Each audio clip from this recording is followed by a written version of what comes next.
त्रिदेवଙ୍କ ମଧ୍ୟରେ ଭଗବାନ ବିଷ୍ଣୁ ହେଉଛନ୍ତି ଅନ୍ୟତମ। ବିଷ୍ଣୁ ହିନ୍ଦୁ ଧର୍ମରେ ବୈଷ୍ଣବ ମାନଙ୍କର ତଥା ଶ୍ରୀ ଶଙ୍କରାଚାର୍ଯ୍ୟଙ୍କ ପ୍ରତିଷ୍ଠିତ ସ୍ନାତ ସମ୍ପ୍ରଦାୟର ପ୍ରମୁଖ ଦେବତା। କେହି କେହି ତାଙ୍କୁ ପଞ୍ଚଦେବତାଙ୍କ ଭିତରେ ଜଣେ ବୋଲି କହିଥାନ୍ତି। ବାସସ୍ଥାନ ବୈକୁଣ୍ଠ ବା କ୍ଷୀରସାଗର।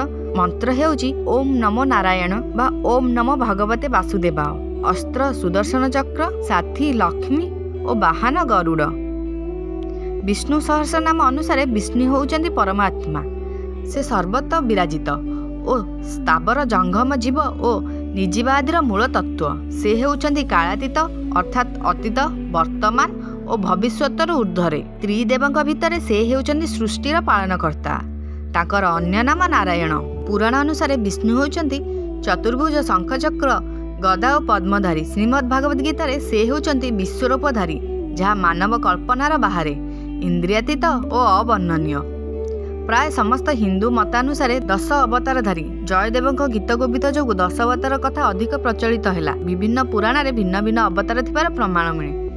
ବିଷ୍ଣୁଙ୍କୁ ତାଙ୍କର ମୂଳ ରୂପରେ କିମ୍ବା ତାଙ୍କର ମୁଖ୍ୟ ଅବତାର ରାମ ବା ଅଥବା କୃଷ୍ଣ ରୂପରେ ପୂଜା କରାଯାଏ। ପୁରାଣ ଭାରତୀ ଅନୁସାରେ ବିଷ୍ଣୁଙ୍କର 10ଟି ଅବତାର ରହିଛି। 9ଟି ଅବତାର ସେ ନେଇ ସାରିଛନ୍ତି ଓ ଭବିଷ୍ୟତରେ ଆଉ ଗୋଟିଏ ଅବତାର ନେବେ। କଳିଯୁଗରେ ଏହି ଅବତାର ନାମ ହେବ କଳ୍କି। ଭାଗବତ ଗୀତା ଅନୁସାରେ ଏହି ଅବତାରମାନଙ୍କ ଅବତରଣ ଉଦ୍ଦେଶ୍ୟ ହେଉଛି ଧର୍ମର ରକ୍ଷା ଓ ଅଧର୍ମର ନାଶ, ଦୁଷ୍ଟ ଶକ୍ତିର ମୂଳପୋଛ ଓ ସାଧୁମାନଙ୍କ ସୁରକ୍ଷା ତଥା ପତିତମାନଙ୍କର ଉଦ୍ଧାର। ହିନ୍ଦୁମାନେ ତ୍ରିମୂର୍ତ୍ତି ଭାବେ ବ୍ରହ୍ମା, ବିଷ୍ଣୁ ଓ ମହେଶ୍ୱରଙ୍କୁ ପୂଜା କରିଥାନ୍ତି।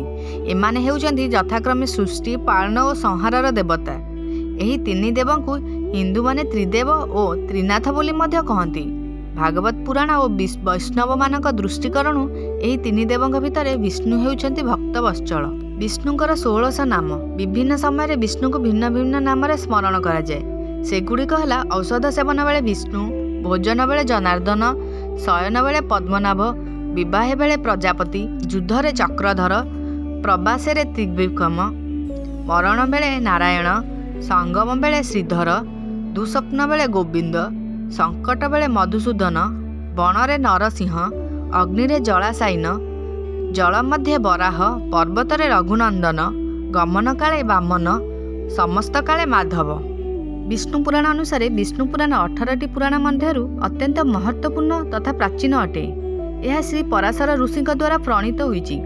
ଏହାର ପ୍ରତିପାଦ୍ୟ ଭଗବାନ ବିଷ୍ଣୁ ଅଟନ୍ତି, ଯିଏ ସୃଷ୍ଟିର ଆଦିକାରକ, ନିତ୍ୟ, ଅକ୍ଷୟ, ଅବୟ ତଥା ଏକରସ ଅଟନ୍ତି। ଏହି ପୁରାଣରେ ଆକାଶ ଆଦି ଭୂତମାନଙ୍କର ପରିମାଣ, ସମୁଦ୍ର, ସୂର୍ଯ୍ୟ ଆଦିର ପରିମାଣ, ପର୍ବତ, ଦେବତା, ସେମାନଙ୍କର ଉତ୍ପତ୍ତି, ମନ୍ୱନ୍ତର, କଳ୍ପ ବିଭାଗ, ସମ୍ପୂର୍ଣ୍ଣ ଧର୍ମ ଏବଂ ଦେବର୍ଷି ତଥା ରାଜା ଋଷିଗଣଙ୍କ ଚରିତ୍ର ବିଷୟରେ ବିଷାଦ ବର୍ଣ୍ଣନା କରାଯାଇଛି। ଭଗବାନ ବିଷ୍ଣୁ ପ୍ରଧାନ ହେବା ପରେ ମଧ୍ୟ ଏହି ପୁରାଣ ବିଷ୍ଣୁ ପୁରାଣର ମୁଖ୍ୟ ରୂପରେ ଶ୍ରୀକୃଷ୍ଣଙ୍କ ଚରିତ୍ର ବିଷୟରେ ବର୍ଣ୍ଣିତ ହୋଇଛି, ଯଦିଓ ସଂକ୍ଷେପରେ ରାମଙ୍କ କଥା ଉପରେ ଉଲ୍ଲେଖ ପ୍ରାପ୍ତ ରହିଛି।